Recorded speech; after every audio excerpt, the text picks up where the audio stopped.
The first is, as a technology innovation consortium, we do a lot of the technical consulting work around the economics and the physics of how battery electric buses will work and hydrogen fuel cell electric buses will work, and now renewable natural gas in compressed natural gas buses. And the whole idea is to decarbonize all of Canada's public transit fleet.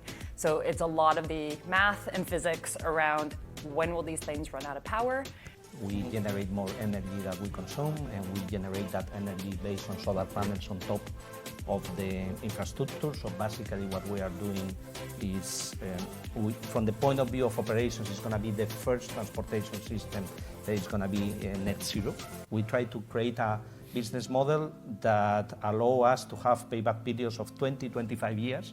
So that basically will allow the private initiatives to finance these projects, or even the public entities, but without having to take money out of the taxpayer. You know, the mass transportation that everybody's familiar with, you know, the big planes that are taking people from point A to point B in their hundreds. And the other area is the growing area driven by requirements driven by urbanisation around advanced air mobility as well. So if you really look at those two segments, if you could look at the future really being about making the sector more sustainable. So at the moment we're actually working with NASA on a program called the Sustainable Flight Demonstrator, which is a really innovative, what they call a transonic truss braced wing design. So this is a very, very large wing that clearly is being tested to see how much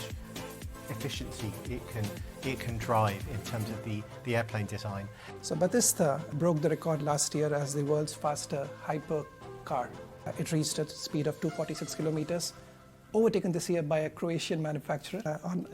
But then again, the idea is, how do we test form and design, comfort and elegance, and safety and convenience for commuters globally across all these segments that I spoke about. General Motors and Chrysler, and they employ hundreds of thousands of people.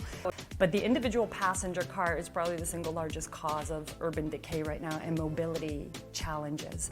And just to put it in a bit of perspective outside the policy piece, and I think there's a place for automakers and so on, but we used to talk about mobility as CASE, connected, automated, shared, and electric. And that language is a little bit dated, and the gender profile is huge here.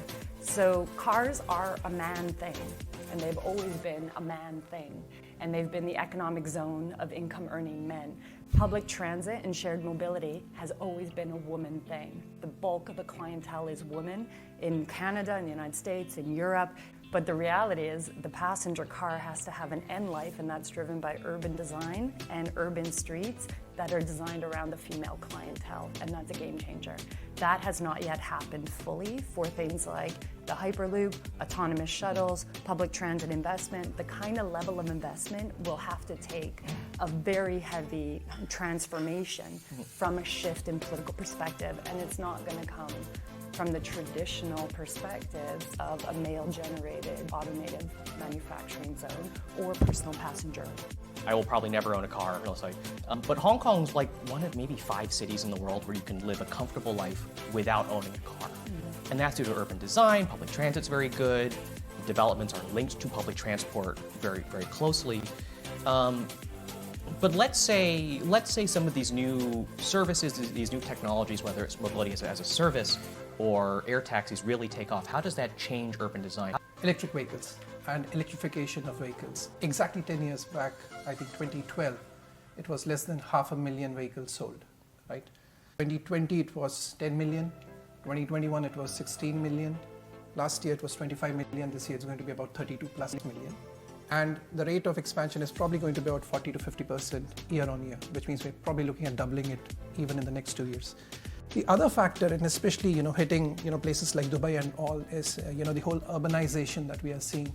Statistics have it that in the next, I think by the year 2030, 60% of world population is going to live in cities.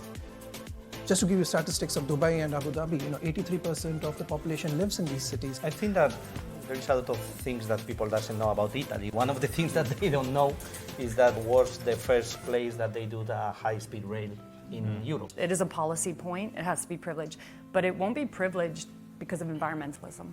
It I don't think, even though we're on the cusp of COP28, my experience is most people don't care about the environment. We don't, and we might say we do, but we don't act like we do. So it's not going to be motivated by that. It's going to be motivated by time and money.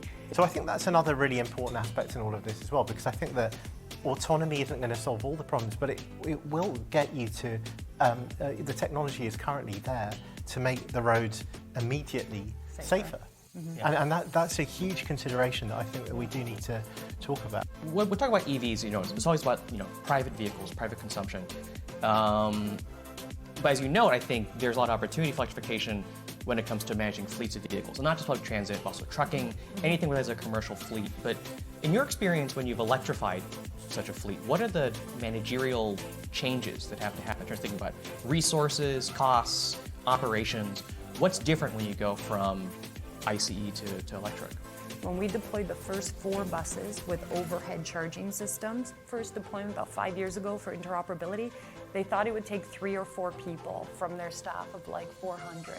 Now they have 35 people just on 4 buses because it's so complicated, because the charger and the bus don't connect. Is it the charger, is it the bus, is it the software?